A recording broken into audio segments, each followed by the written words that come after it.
में लिखा गया मम्मी को। गुड मॉर्निंग बच्चों, बताओ क्या पढ़ाऊं आज। कल हमने अपवन वेग पढ़ लिया। गिरीश जी को हंसी आ रही है यार, जो कह रहे कुछ भी मत पढ़ाओ सर। बताओ चलो, अपवन वेग का सूत्र क्या पढ़ा था?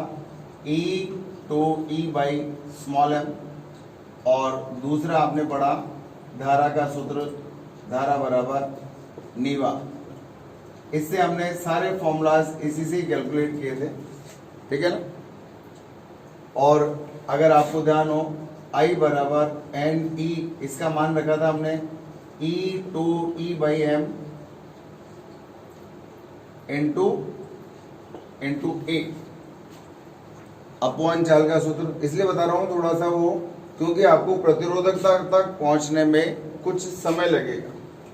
क्या आया बताओ?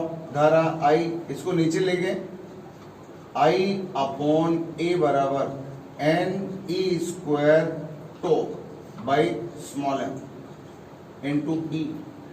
याद करो, इसको J लिखा था, इसको सिग्मा लिखा था और इसको E लिखा था।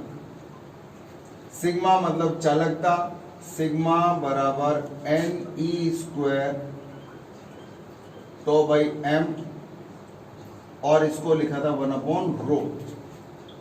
तो आज का हमारा हेडलाइन, इस रो प्रतिरोध एवं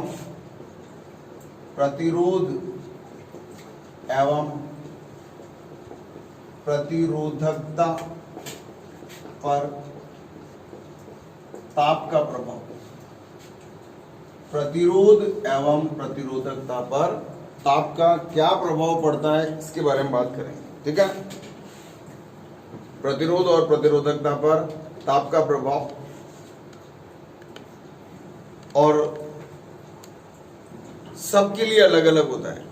धातुओं के लिए अलग, धातु मतलब चालक, कुछ चालकों के लिए अलग और अर्धचालकों के लिए अलग। हम इस चैप्टर में हमारे जो एक्सप्लेनेशन है उसको कंसंट्रेट करेंगे चालकों के लिए, और अर्धचालक वाला चैप्टर पढ़ेंगे, उसमें चालक और कुचालक और अर्धचालक तीनों के बारे में पढ़ेंगे, और वहां डिटेल स्टडी करेंगे हम सेमीकंडक्टर्स के बारे में, अर्धचालकों के बारे में। तो प्रतिरोध और प्रतिरोधकता पर ताप का प्रभाव, वहीं से स्टार्ट करो। आपने पढ़ा था चालक धातुएं, इसके अंदर मुक्त इलेक्ट्रॉन्स होते हैं, और ये मुक्त इलेक्ट्रॉन्स अनियमित यादृच्छिक गति करते हैं। यहाँ से गया, यहाँ टकराया, इधर गया, यहाँ टकराया, यहाँ टकराया, इधर टकराया, इधर टकराया, इधर टकराया, इधर टकराया। याद है क्या बोलते हैं इसको? यादृच्छिक गति। इतना खतरनाक वेग से चलता है, मालूम है? इस इलेक्ट्रॉन का वेग होता है 10⁻⁶ मीटर पर सेकेंड, 1000 किलोमीटर प्रति सेकंड। इसको किलोमीटर के अंदर कन्वर्ट कर लो। 1000 किलोमीटर प्रति सेकंड की चाल से ये इलेक्ट्रॉन, इसको ऊष्मीय चाल बोलते हैं, और इससे टकराता है। लेकिन फिर भी ये इलेक्ट्रॉन हमें मालूम है जयपुर भी नहीं पहुंच पाए, जबकि ये 18 सेकंड में अमेरिका पहुंच सकते हैं। अगर ये स्ट्रेट लाइन में चले तो 18 सेकंड में यूएस पहुंच जाए, लेकिन ये जयपुर भी नहीं पहुंचा। ये यहीं कहीं रहेगा, अपनी क्लास में ही रहेगा। इसका रीजन क्या है? यादृच्छिक गति। इसका मतलब औसत विस्थापन का मान कितना हो गया? 0। जहां था वही है, इतनी वेलोसिटी के बावजूद। इसलिए इसका औसत वेग, ये औसत का चिन्ह हो गया। औसत ऊष्मीय वेग का मान कितना था? 0। ये हमने पढ़ लिया। लेकिन अब हम बात करते हैं दो क्रमागत टक्करों के मध्य। ये वाली टक्कर देख लो, इसको मैंने डार्क कर दिया। ये इलेक्ट्रॉन यहां से लेकर यहां तक किसी से भी नहीं टकराया, यहां टकराया और फिर यहां जाकर के टकराया। तो इन दो क्रमागत टक्करों के मध्य ये इलेक्ट्रॉन जितना पथ तय करेगा, इस पथ का नाम है मुक्त पथ। मुक्त इसलिए शब्द काम में लिया क्योंकि ये इलेक्ट्रॉन यहां से लेकर यहां तक किसी से भी नहीं टकराया। Free moving space, free moving path है, इसलिए इसको मुक्त पथ के नाम से जानेंगे। और सारे इलेक्ट्रॉन्स के लिए अगर बात करेंगे तो औसत शब्द लगा देंगे, औसत मुक्त पथ के नाम से जाना जाएगा, ठीक है। इस औसत मुक्त पथ को लैम्डा से लिखते हैं और यहां से लेकर यहां तक चली गई इस दूरी को बोलते हैं स्मॉल टी और औसत लिखते हैं इसका सभी के लिए टॉप। मैं वापस उसी जगह इसलिए आया ताकि आप वहां पर आंसर दे सकें अच्छे से। अब ये बताओ ताप बढ़ने से क्या होगा? अगर ताप बढ़ाऊंगा तो अणुओं की ऊष्मीय गति बढ़ेगी। अब इस इलेक्ट्रॉन की ऊष्मीय गति बढ़ेगी तो क्या होगा बताओ? यहां से यहां पहुंचने में लगे समय का मान, इसको बोलते हैं विश्रांति काल। विश्रांति काल, दो क्रमागत टक्करों के मध्य लगा औसत समय विश्रांति काल कहलाता है। अगर ताप बढ़ाऊंगा तो ऊष्मीय वेग बढ़ेगा और ऊष्मीय वेग बढ़ेगा तो विश्रांति काल का मान घटेगा, क्योंकि ये इलेक्ट्रॉन फास्ट टक्कर मारेगा, तेज चलेगा, तो टक्कर में लगे समय का मान कम होगा। और आप समझ सकते हैं अगर समय का मान कम है, समय कम है तो उसकी चालकता का मान भी कम होगा। देखो sigma proportional to tau, sigma proportional to tau proportional to 1/रो, ऐसा है सिस्टम। सिग्मा मतलब चालकता, चालकता का मान कम हो गया, इसका मतलब उसकी प्रतिरोधकता का मान बढ़ गया। ये एक्सप्लेनेशन है और आज आपको यही पढ़ना है। पूरा जितना भी मैं पढ़ाऊंगा सब में से एक ही सार निकलने वाला है। ये इसका बेसिक हो गया, जो आज पढ़ेंगे आप उसका ये बेसिक हो गया, ठीक है। तो हमारा हेडलाइन है आज का, बस आपको इसी पर ही डिस्कस करना है आज कि चालकों के ऊपर ताप का क्या प्रभाव पड़ता है, उसी को ही डिस्कस करेंगे, ठीक है। तो देखो, क्योंकि प्रतिरोधकता रो बराबर, यहां से निकालो प्रतिरोधकता का मान कितना है, m/n(e²)2।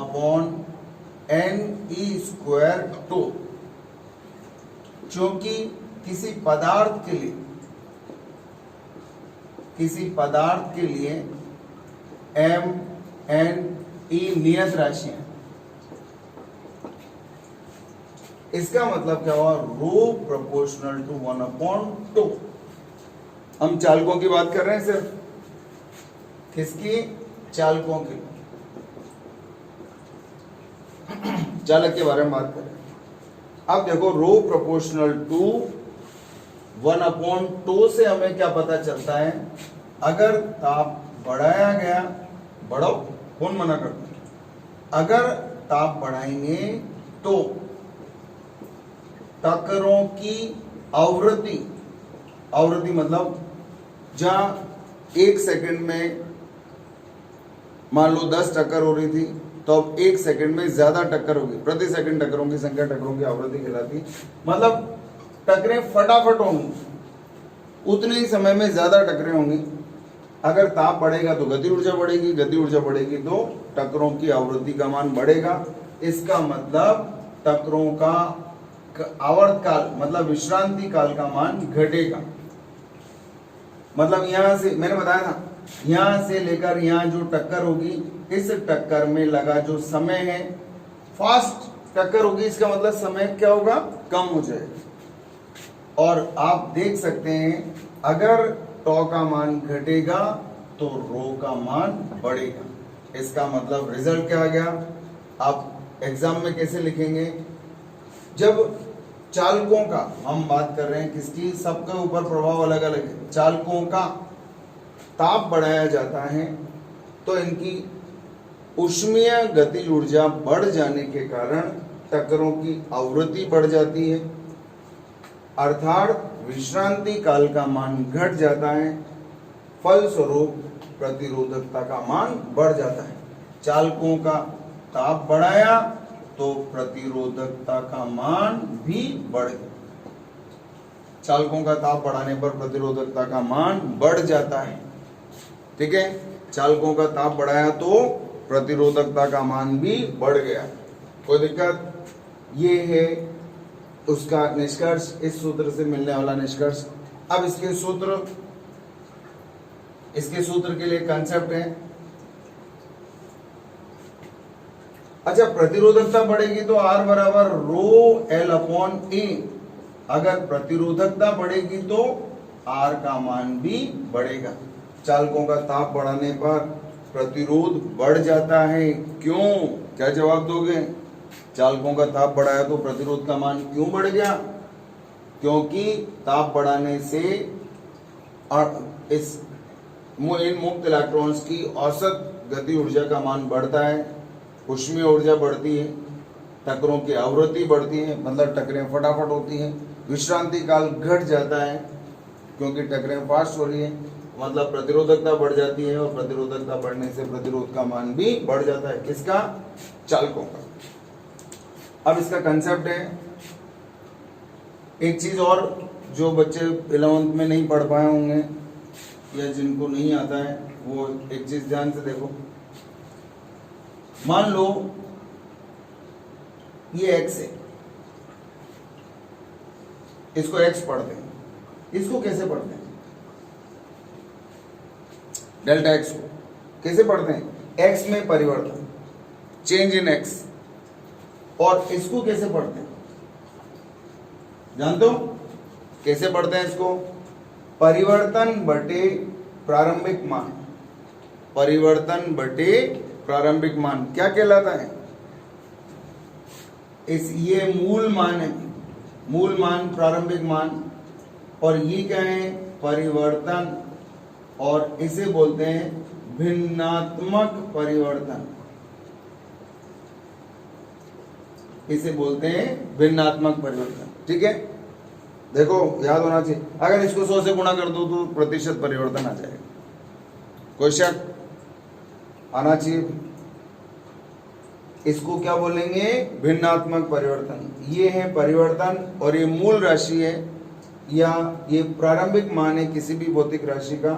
ये उस भौतिक राशि में परिवर्तन, और ये भौतिक राशि में भिन्नात्मक परिवर्तन। तो अब अपना कंसेप्ट क्या है?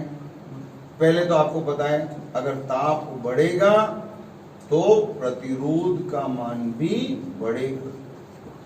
अब इसी से कंसेप्ट निकला है मैथमेटिकली कि जब ताप बढ़ाया जाता है, अगर किसी चालक तार का ताप बढ़ा दिया जाता है तो प्रतिरोध में भिन्नात्मक परिवर्तन का मान कैसे लिखेंगे? इस शब्दों में लिखता हूं, प्रतिरोध में भिन्नात्मक परिवर्तन, प्रतिरोध में भिन्नात्मक परिवर्तन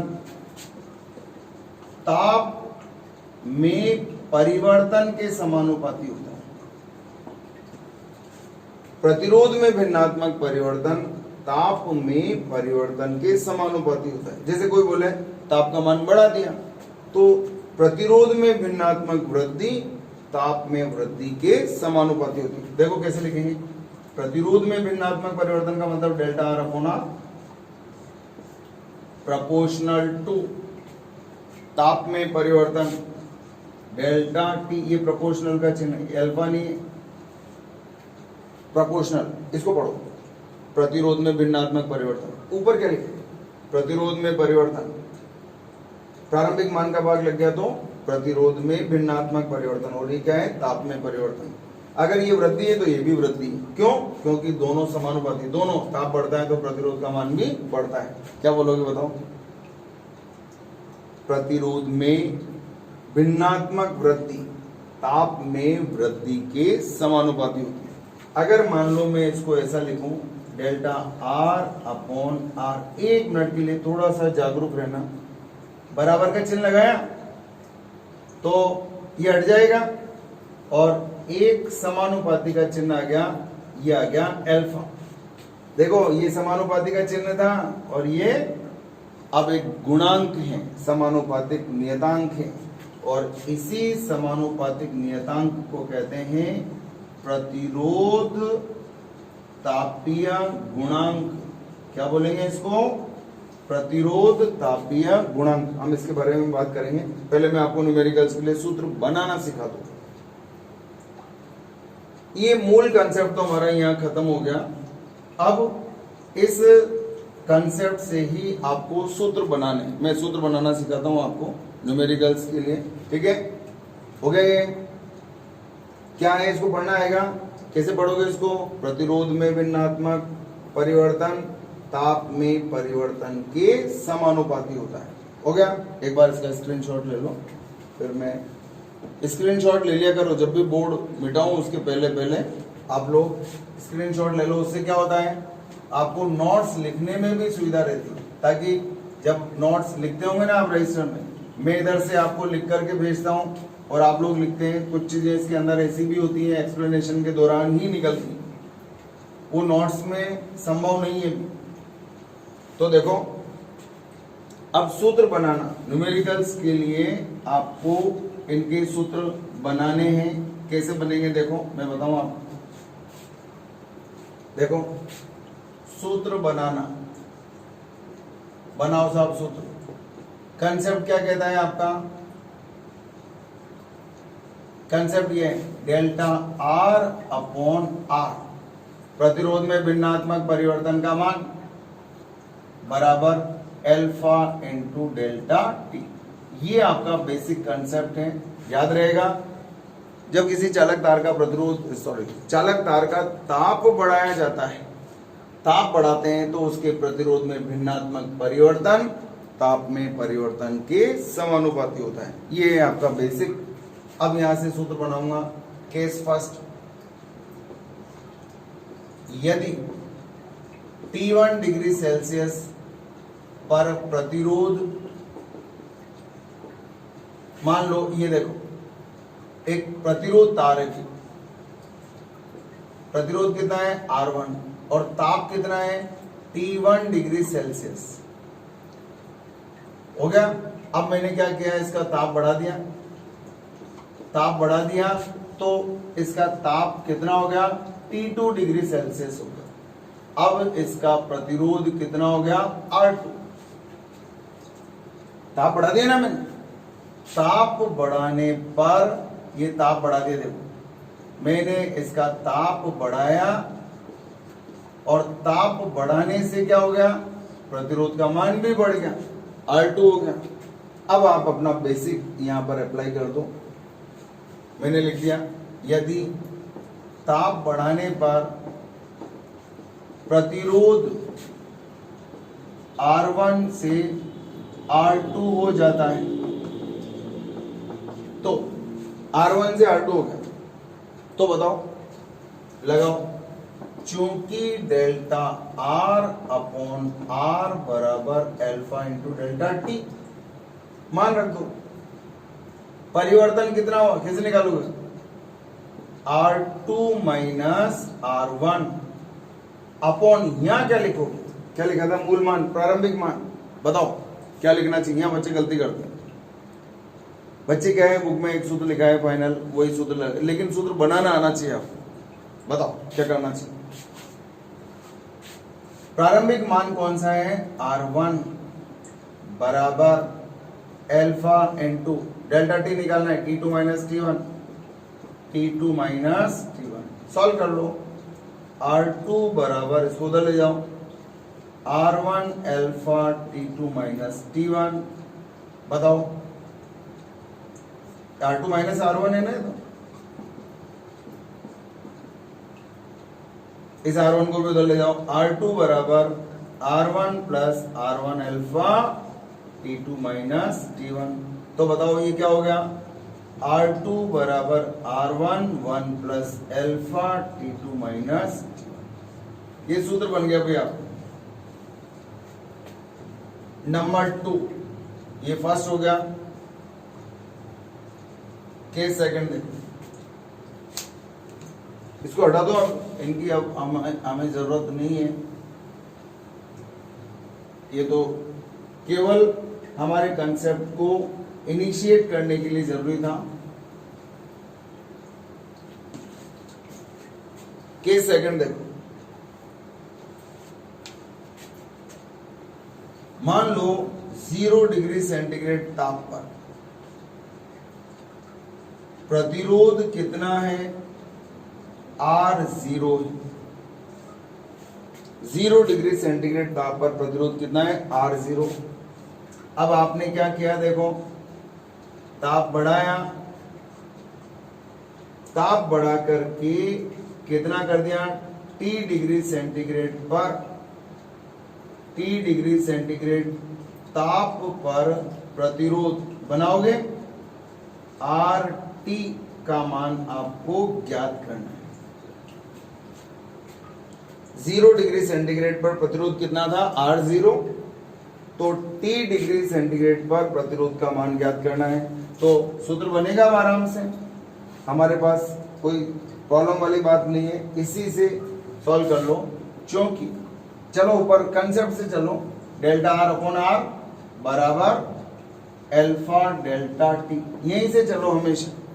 अगर यहीं से काम करेंगे तो आपको ज्यादा बेटर फील होगा। बताओ क्या लिखना चाहिए, डेल्टा R बराबर बताओ RT minus R0, RT minus R0, और प्रारंभिक मान कितना था, देखो प्रारंभिक मान R0 हो गया। RT का मतलब क्या है, T डिग्री सेल्सियस ताप पर प्रतिरोध का मान बराबर अल्फा इनटू बताओ T माइनस 0। देखो ताप में परिवर्तन कितना हो, पहले 0 डिग्री सेंटीग्रेड था, T था, तो परिवर्तन कैसे निकालोगे, दिस माइनस दिस, लिख दिया। प्रतिरोध में परिवर्तन कैसे निकालोगे, दिस माइनस दिस। ये क्या है, प्रतिरोध में भिन्नात्मक परिवर्तन है। अब इसको उधर ले जाओ, RT माइनस R0 बराबर R0 अल्फा और T। इसको भी उधर ले जाओ, RT बराबर R0 plus R0 alpha T। देख लो कोई दिक्कत हो तो बताओ। RT का मान आ गया, RT क्या है पढ़ना सीखो, T डिग्री सेल्सियस पर प्रतिरोध का मान। R0 क्या है, 0 डिग्री सेल्सियस पर प्रतिरोध का मान, बराबर क्या है R0 1 प्लस अल्फा T। ये आपका सूत्र है। अब कुछ जगह पर प्रतिरोधकता के पदों में आंसर देना होगा, तो यहां नोट डाल करके लिख देता हूं, यही सूत्र प्रतिरोधकता के लिए भी है।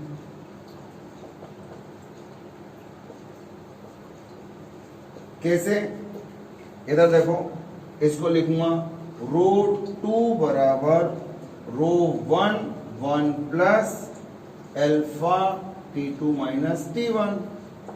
ये प्रतिरोध को काय में बदल दिया, रो में। ये भी सूत्र बना सकता हूं, रो T जो खाते हैं आप वो नहीं, रो 0, देखो RT की जगह रो T, रोटी को पढ़ के बताओ, T डिग्री सेल्सियस पर प्रतिरोधकता का मान 1 प्लस अल्फा T। जैसे सूत्र प्रतिरोध के लिए मिले, ऐसे ही सूत्र आप प्रतिरोधकता के लिए भी लिख सकते हैं। कोई दिक्कत है तो बताओ, आप इसके अंदर स्क्रीनशॉट लो इसका।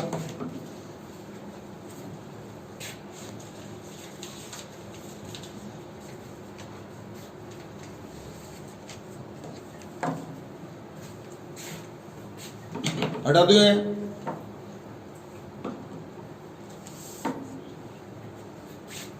हो गया ना। देखो इसी के अंदर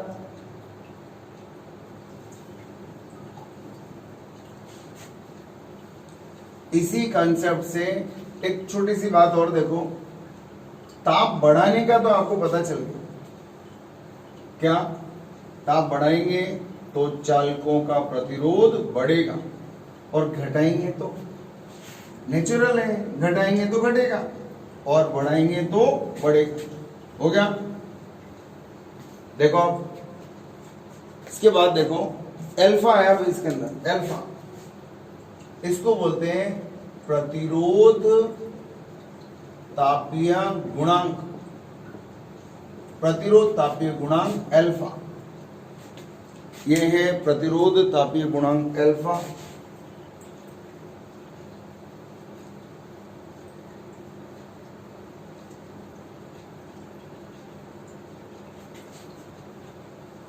देखो प्रतिरोध तापीय गुणांक अल्फा को कैसे परिभाषित करें, ध्यान दो, क्योंकि एक बार पढ़ के तो बताओ क्या लिखा है। प्रतिरोध में भिन्नात्मक परिवर्तन बराबर क्या था बताओ? प्रतिरोध में भिन्नात्मक परिवर्तन किसके समानुपाती था? ताप में परिवर्तन।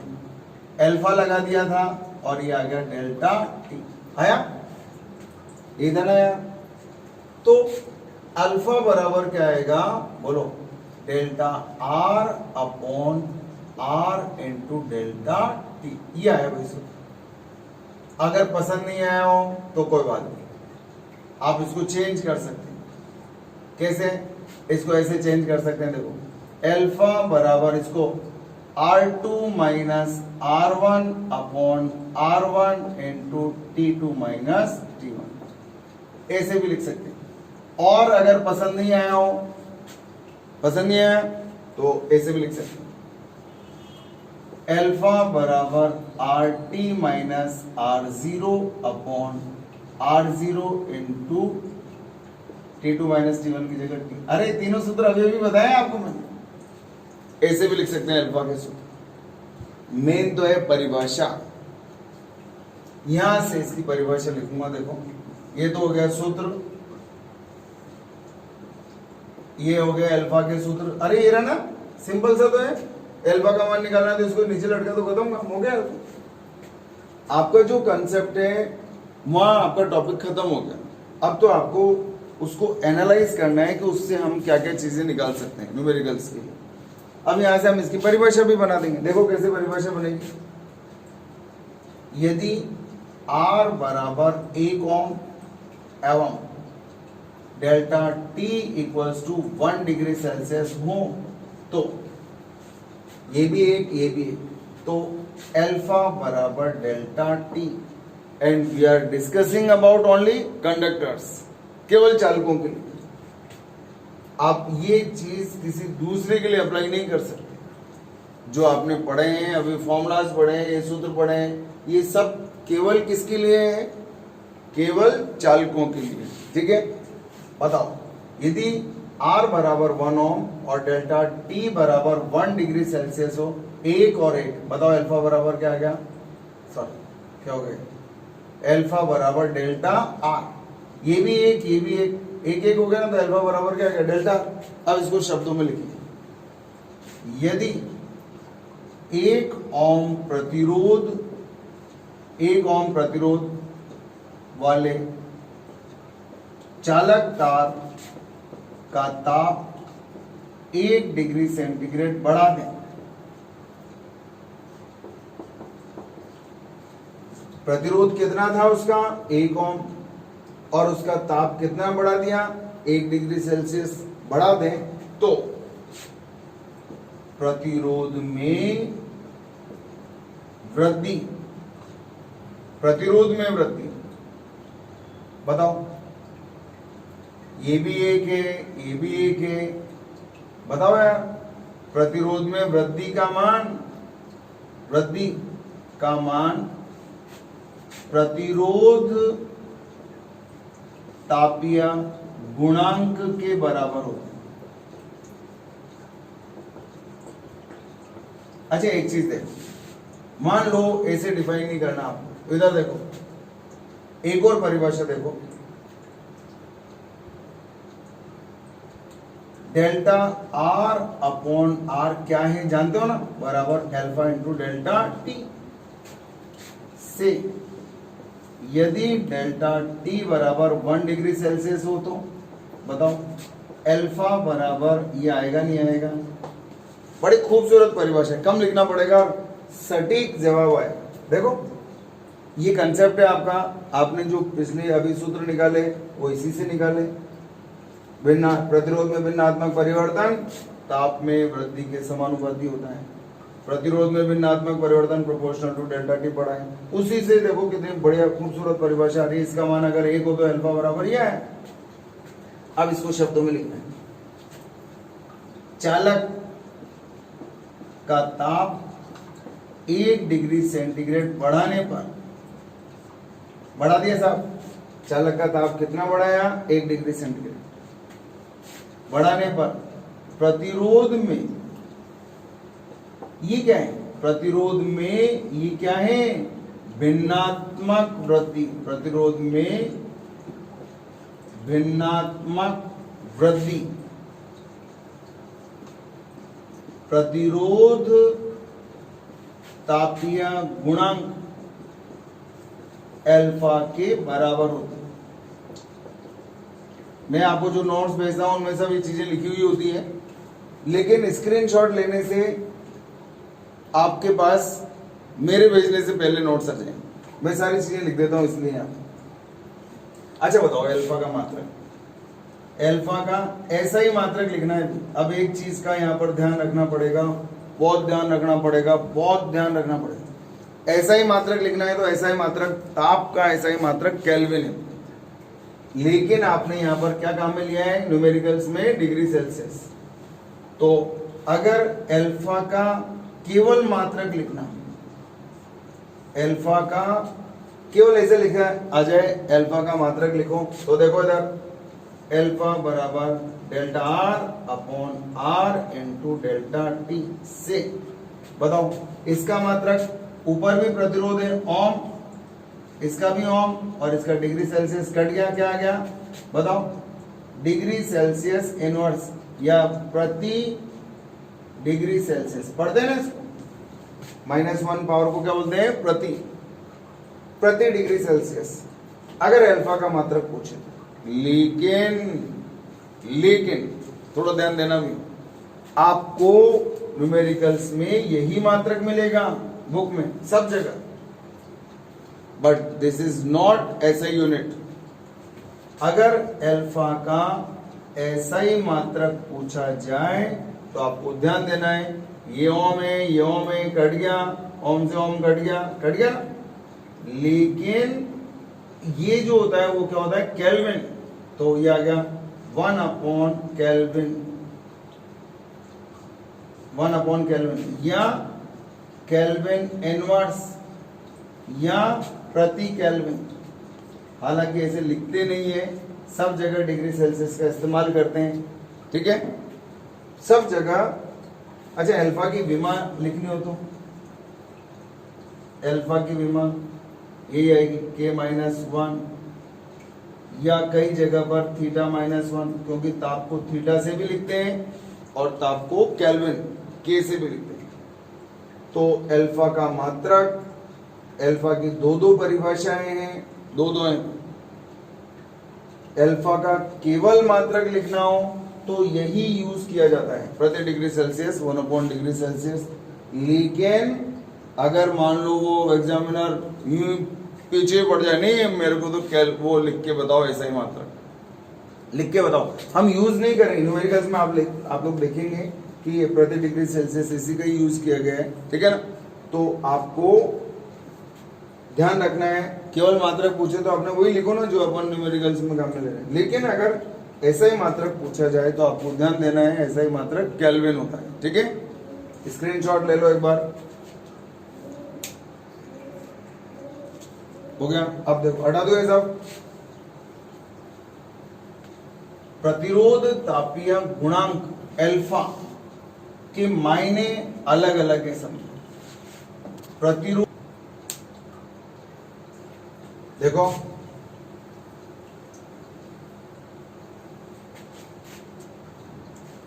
अल्फा के बारे में और चीजें, चालकों का अल्फा धनात्मक और अर्धचालकों और कुचालकों का अल्फा ऋणात्मक और मिश्र धातुओं का अल्फा नगण्य। अब इनके मतलब अलग अलग है। चालकों का अल्फा धनात्मक होता है, इसका अर्थ क्या है, अर्थ ताप बढ़ेगा तो प्रतिरोधकता बढ़ेगी, मतलब प्रतिरोध का मान बढ़ेगा। चालकों का अल्फा धनात्मक है, इसका मतलब ताप बढ़ाने पर रो और इनका दोनों का मान बढ़ता है। इसका अर्थ क्या है? अल्फा ऋणात्मक होने का अर्थ, इसका अर्थ क्या है बताओ? ताप बढ़ाएंगे तो प्रतिरोधकता का मान घटेगा। किसका? अर्धचालकों का और कुचालकों का। ये पढ़ेंगे आप डिटेल में, डोंट वरी। और मिश्र धातुओं का अल्फा नगण्य, अल्फा नगण्य, इसका अर्थ है, क्या अर्थ है बताओ? इसका अर्थ है ताप का प्रतिरोधकता पर प्रभाव नगण्य, मतलब ताप घट बढ़ जाए थोड़ा बहुत तो प्रतिरोध पर कोई प्रभाव नहीं पड़ता है, नगण्य होता है। यही कारण है, यही कारण है मीटर ब्रिज, मीटर ब्रिज आगे पढ़ेंगे आप, विभव मापी, धारा नियंत्रक, धारा नियंत्रक आदि के तार मिश्र धातुओं के बनाए जाते हैं। आदि के तार मिश्र धातुओं के बनाते हैं। क्यों बनाते हैं? कारण क्या है? ताप का प्रतिरोधकता पर प्रभाव नगण्य, मतलब अल्फा नगण्य होता है। अगर अल्फा पॉजिटिव हो तो, अल्फा धनात्मक है, इसका मतलब ताप बढ़ाओगे प्रतिरोध बढ़ेगा, ताप घटाओगे प्रतिरोध घटेगा। समान अल्फा, ताप बढ़ाओगे प्रतिरोध बढ़ेगा। किसमें होता है? चालकों में, केवल चालकों में, ठीक है। और उसको बोलते हैं अल्फा धनात्मक। अल्फा ऋणात्मक होने का मतलब है अगर ताप बढ़ा दिया तो प्रतिरोधकता घटेगी, उल्टा उल्टा उल्टा उल्टा उल्टा ऐसे, और अगर ऐसे कर दिया तो ऐसे ऐसे ऐसे। ताप बढ़ाने पर प्रतिरोधकता पर उल्टा प्रभाव पड़ रहा है, प्रतिरोधकता का मान घटता है, इस कारण हम बोलते हैं इनका अल्फा ऋणात्मक है। और मिश्र धातुओं का अल्फा नगण्य होता है, इसका मतलब है ताप परिवर्तन का प्रतिरोध पर, प्रतिरोधकता पर कोई खास प्रभाव नहीं पड़ता है। इसी कारण हमारे जो उपकरण है उनमें ऐसे मिश्र धातुओं का तार बनाते हैं, जैसे नाइक्रोम, नाइक्रोम इसका संगठन भी दे रखा है, निकेल और क्रोमियम, नाइक्रोम है, मैग्नीन है, और यूरेका, यूरेका का एक नाम और है कॉन्स्टेटन, यूरेका का एक नाम और है कॉन्स्टेटन। दोनों याद रखने हैं, प्रैक्टिकल एग्जामिनर भी पूछता है। ये मिश्र धातुओं के नाम है यूरेका, मैग्नीन और नाइक्रोम। यूरेका का दूसरा नाम कॉन्स्टेटन भी है। तो आपसे पूछा जाता है, जैसे मान लो कोई प्रैक्टिकल कर रहे हो विभव मापी का या इसका मीटर ब्रिज का, या उसमें जो धारा नियंत्रक रियोस्टेट लगा हुआ है, बोला इसमें जो तार है वो काय का है, आपका आंसर होता है मिश्र धातु का। तो पूछता है फिर कि मिश्र धातु का क्यों बनाया? बोला हम जब इसमें धारा प्रवाहित करते हैं तो ये तार गर्म हो जाता है, तार गर्म होने से, ताप बढ़ने से इसके प्रतिरोध पर प्रभाव बहुत कम होता है, क्योंकि इसका अल्फा नगण्य होता है, तो प्रतिरोध में परिवर्तन ना हो, इसलिए हमने इसको मिश्र धातु का बनाया, ठीक है। और भी कारण है मिश्र धातु के बनाने के, क्योंकि इनकी प्रतिरोधकता ज्यादा होती है, मतलब अच्छी खासी होती है इसलिए। लेकिन हमारे अभी इसको ऐसा बनाने के पीछे क्या लॉजिक है? इसका अल्फा नगण्य होता है, ठीक है। एक बार इसका भी स्क्रीनशॉट ले लो, हो गया। अब कुछ इसके मैं आपको ग्राफ बता दूं। इसकी ग्राफ इस तरह से है। ग्राफ में आपको टेम्परेचर की यूनिट पर ध्यान देना है, जो मात्रक है उसका, उसके ऊपर ध्यान देना है, क्योंकि मात्रक चेंज करते ही ग्राफ का हुलिया चेंज हो जाएगा। तो ध्यान दो, चालक,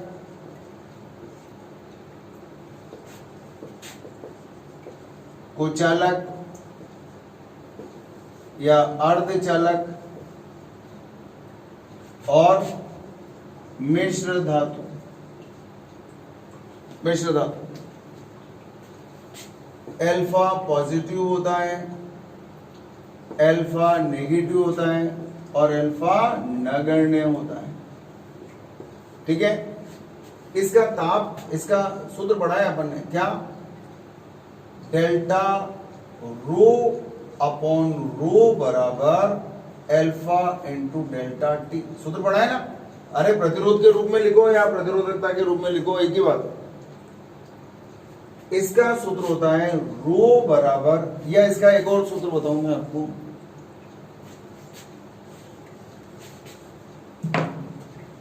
रो टी बराबर, कोई से लिख लो यार, रो 0 इंटू 1 प्लस अल्फा टी। ये सूत्र पढ़ा ही नहीं पढ़ाया अपन। इसका प्रतिरोधकता का सूत्र होता है रो बराबर rho 0 e raise to the power delta e g या ई जी अपॉन 2 के टी। ये सूत्र होता है। डेल्टा ई जी लिखते हैं, इजी लिखा है, कोई दिक्कत नहीं। आपकी बुक में यहाँ माइनस की पावर लिखी हुई है, थोड़ा सा उसमें करेक्शन कर लेना। ये सूत्र होता है, और इसमें अल्फा लगभग क्या मान लेते हैं? 0 नगण्य मान लेते हैं। तो रो टी का मान लगभग रो 0 के बराबर ही मान लेंगे, मतलब ताप का प्रतिरोधकता पर कोई प्रभाव नहीं पड़ता है, ऐसा मान लेते हैं। ये कुचालकों के लिए, ये चालकों के लिए, और ये मिश्र धातु के लिए। तो इसका जो ग्राफ होता है वो इस तरह से आएगा, देखते जाओ। ये है टी और ये है रो। बताओ, ताप बढ़ाने पर प्रतिरोधकता का मान बढ़ता है, ताप बढ़ाने पर प्रतिरोधकता का मान बढ़ता है। ये केल्विन में, केल्विन में।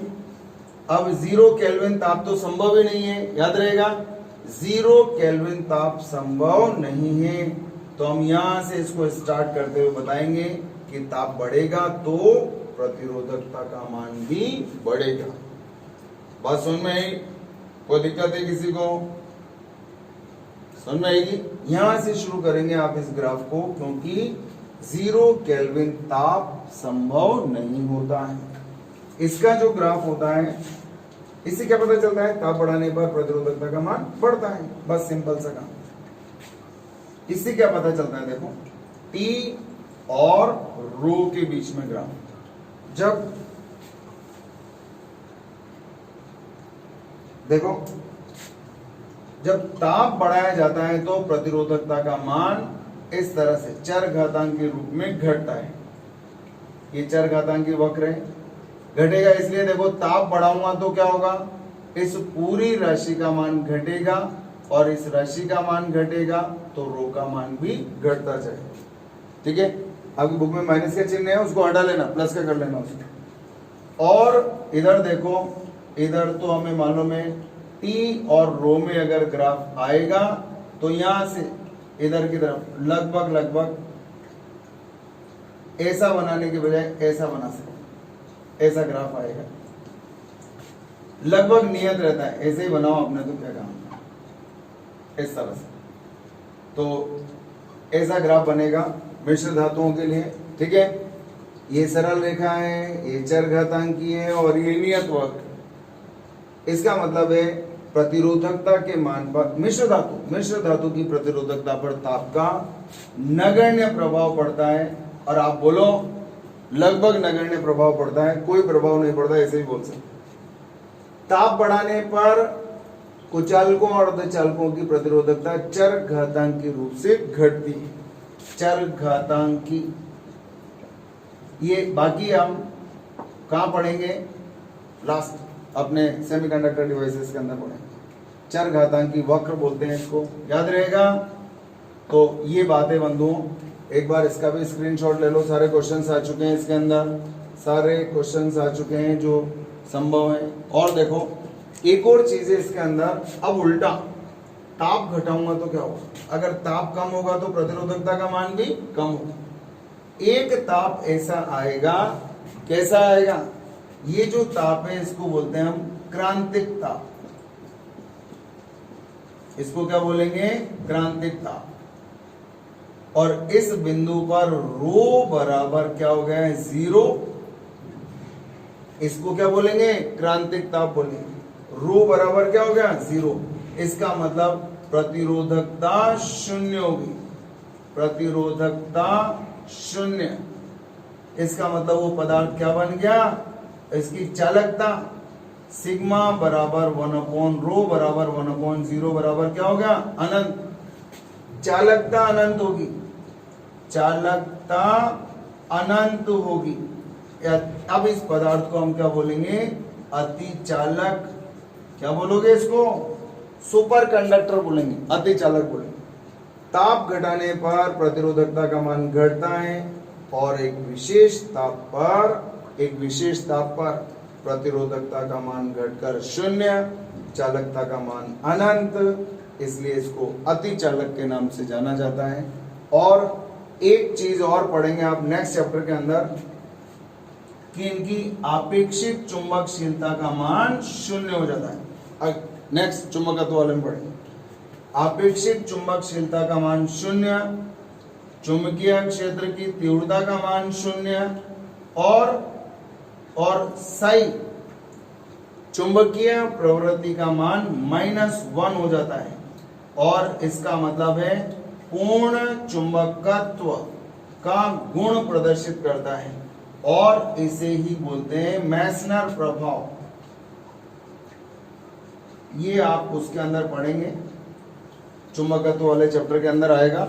लेकिन यहाँ इंट्रोडक्शन के तौर पर मैंने क्या बता दिया आपको, अगर ताप घटेगा तो प्रतिरोधकता का मान घटता है और एक विशेष ताप पर, इस क्रांतिक ताप पर प्रतिरोधकता का मान कितना होगा, 0। एक विशेष ताप पर, जिसे क्रांतिक ताप कहते हैं, प्रतिरोधकता का मान घटकर 0 हो जाता है। चालकता का मान निकाल लो, प्रतिरोधकता का उल्टा होता है। चालकता का मान अनंत हो गया, प्रतिरोधकता का मान 0 हो गया, चालकता अनंत, इसको बोलते हैं अति चालकता। अति चालकता पर एक विशेष गुण और पैदा हो जाता है, म्यू_r, आपेक्षिक चुंबकशीलता शून्य, चुंबकीय प्रवृत्ति मैग्नेटिक ससेप्टिबिलिटी, जैसे आपने इलेक्ट्रिक ससेप्टिबिलिटी पढ़ी है वहां पर, इसका मान -1 हो जाता है। और इसे बोलते हैं पूर्ण चुंबकत्व का गुण प्रदर्शित करता है और इसे हम मेसनर प्रभाव के नाम से जानते हैं। इसका एक एग्जाम्पल भी है, इसका एक एग्जाम्पल बता रहा हूं, किसका, इसी का, यहां नीचे लिखना पड़ेगा। एक एग्जाम्पल बता रहा हूं, पारा 4.2 केल्विन ताप पर अति चालक बन जाता है, अति चालक बन जाता है। ये इसमें बोर्ड के क्वेश्चन आ चुके हैं भाई साहब, आंसर देने का स्किल होना चाहिए। बताओ, अति चालक अवस्था में प्रति चुंबकत्व का मान, ये चुंबकीय प्रवृत्ति का मान क्या होगा, -1। ये पढ़ा नहीं है आपने, ये हम पढ़ाएंगे आपको आगे, लेकिन क्वेश्चंस बता रहा हूं। अति चालकता का क्या अर्थ है, तो हम बताएंगे चालकों की बात करें, चालकों का ताप घटाने पर प्रतिरोधकता घटती है, एक विशेष ताप पर प्रतिरोधकता का मान घटकर 0 हो जाता है, अर्थात चालकता का मान अनंत हो जाता है। इस गुण को अति चालकता कहते हैं। अति चालक अवस्था में म्यू_r बराबर 0, साई बराबर -1, ये पदार्थ पूर्ण चुंबकत्व का गुण प्रदर्शित करता है और इसे मेसनर प्रभाव के नाम से जाना जाता है। ठीक है, तो आज आपकी क्लास है, कौन सी क्लास बताए ना, न्यूमेरिकल वर्कशॉप। और आज आपको नए क्वेश्चंस कराऊंगा, बिल्कुल नए तरीके के, छोड़ना नहीं। मैं मेहनत कर रहा हूं आप लोगों के लिए, आप लोगों को मेहनत करनी है आपके लिए। ठीक है, तो आज पढ़ेंगे आप वर्कशॉप के अंदर कुछ नए क्वेश्चंस बताऊंगा। अब ये चैप्टर आपका लगभग फिनिश होने वाला है, इसकी प्रॉब्लम्स करोगे, मैं आपको इसके बुक के सॉल्यूशंस भेज दूंगा और आप लोग इसके हर ऑब्जेक्टिव, हर शॉर्ट क्वेश्चन, हर न्यूमेरिकल सॉल्व करना है बुक का, आपको आसान लगेंगे। एक बार ट्राई मारो, मैं आपको बुक के सॉल्यूशंस भी भेज दूंगा। ठीक है, लेकिन दिन में वर्कशॉप का पूरा ध्यान रखो। ठीक है, चलो, मस्त रहो, स्वस्थ रहो, सुरक्षित रहो। Thank you very much, have a good day.